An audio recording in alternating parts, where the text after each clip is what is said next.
Tuah, Sri Kesuma.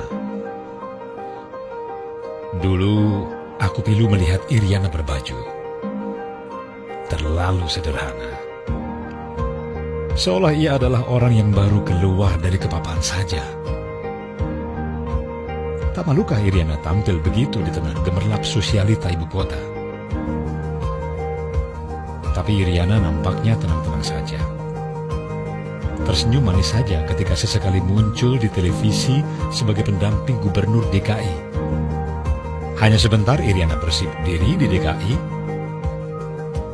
Nasib kemudian melemparkannya setinggi-tingginya.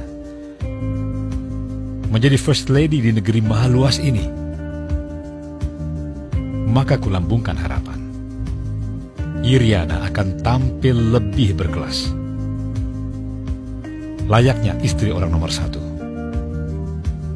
Berharap Iriana mampu menjadikan Mbak Anissa Pohan, calon First Lady Indonesia masa depan itu, sebagai benchmark bagaimana cara tampil memukau di depan rakyat, layaknya bangsawan kelas dunia. Tapi Iriana masih saja begitu, tampil bersahaja, apa adanya.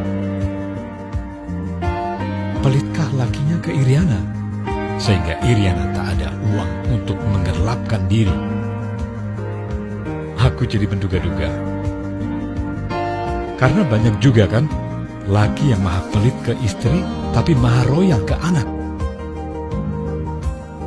Maka ku amati penampilan anak-anaknya di media dari waktu ke waktu. Waduh, tak kalah nestapa dengan ibunya.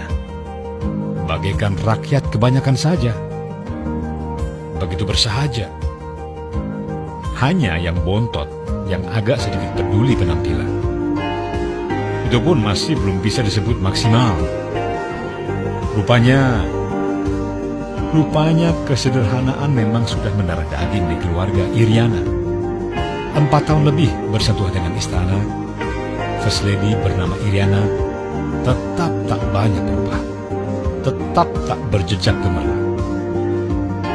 Seolah perawatan kecantikan kelas 1 tetap tak mampu untuk disentuhnya. Hanya di acara kenegaraan resmi saja, Iriana tampil memukau dengan kebayanya. Selebihnya kembali sederhana. Namun kuamati, Iriana tetap tenang-tenang saja. Senyum-senyum saja saat mendampingi lakinya turun ke lapangan. Ikut melambaikan tangan ke kerumunan masyarakat yang berjejal di mana-mana menyambutnya. Ikut berbaur di samping lakinya yang tak kenal lelah meladeni masyarakat.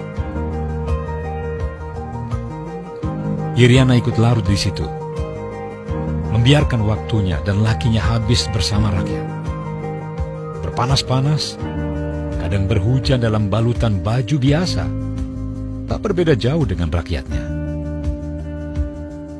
Mungkin penampilan sederhana Iriana dan lakinya itulah yang membawa keberanian bagi rakyat mendekat. Menyentuh langsung pemimpin tertinggi mereka. Bahkan tanpa risih, Iriana membiarkan dirinya dipeluk erat seorang guru yang baru ditemuinya dalam sebuah kunjungan. Iriana dan lakinya lebur menyatu dengan rakyat. Padahal ku ingat, di era sebelum ini, Presiden lengket di istana. Sesekali turun ke masyarakat. Buat meresmikan ini, itu. Berpidato santun di podium dengan balutan baju bagus. Nampak gagah dan wangi. First Lady beserta anak menantunya 100% lebih mewah lagi. Bisa jadi karena gaya hidup itu, rakyat papa tak berani spontan mendekat. Hanya menyambut kedatangan presidennya di pinggir jalan, melambai-lambaikan bendera kertas sesuai instruksi, nyaris tanpa emosi. Pelan-pelan, aku dituntun mengerti makna kesederhanaan Iriana dan keluarganya. Kesederhanaan Iriana adalah sebuah tuah. Pernahkah kau amati? Perhatikanlah, sejak ada Iriana, gelombang istri pejabat yang tampil bermewah diri di hadapan rakyat mulai menyurut. Mau tidak mau, sudi tidak sudi, para istri pejabat akhirnya mulai menahan diri untuk tampil bak sosialita kelas atas. Mereka mulai membumi, berbaju sederhana mendampingi Iriana untuk suatu tugas. Semua tunduk pada pilihan fashion ala Iriana.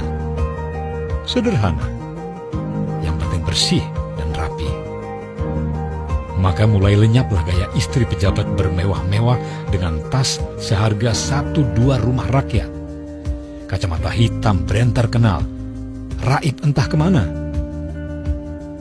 Kini di samping Iriana, mereka tampil bersahaja saja, layaknya baju pendamping pelayan rakyat. Setujukah kau, sahabatku, jika aku ingatkan bahwa sejatinya pejabat digaji dengan pajak rakyat untuk melayani rakyat? Istri hanya pendamping dari pelayan rakyat tersebut. Kebersahajaan Iriana yang dulu kuanggap kelemahan, kini aku anggap kekuatan seorang Iriana.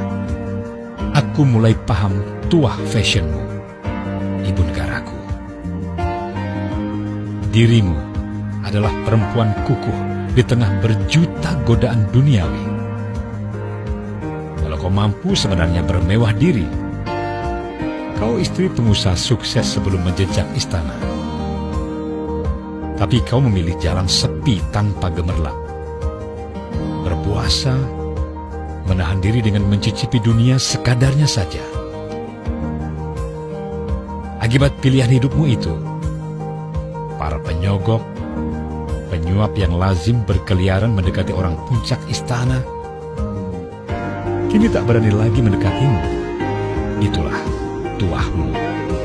Akhirnya aku sampai pada kesimpulan, jika istri presiden dan para istri pejabat berela hati hidup tak gemerlap, pertanda negeri ini akan selamat. Sependapatkah kita? Kalau kau kurang yakin akan kataku itu, periksalah kisah hidup Imelda Marcos dan Rosmah Mansor, istri mantan Perdana Menteri Malaysia. Laki dua wanita yang bergelimang hidup mewah itu akhirnya sama-sama mendapat cap paling nista: maling duit rakyat, koruptor. Dan gaya mewah si istri menjadi bulian di media massa. Maka, salam hormat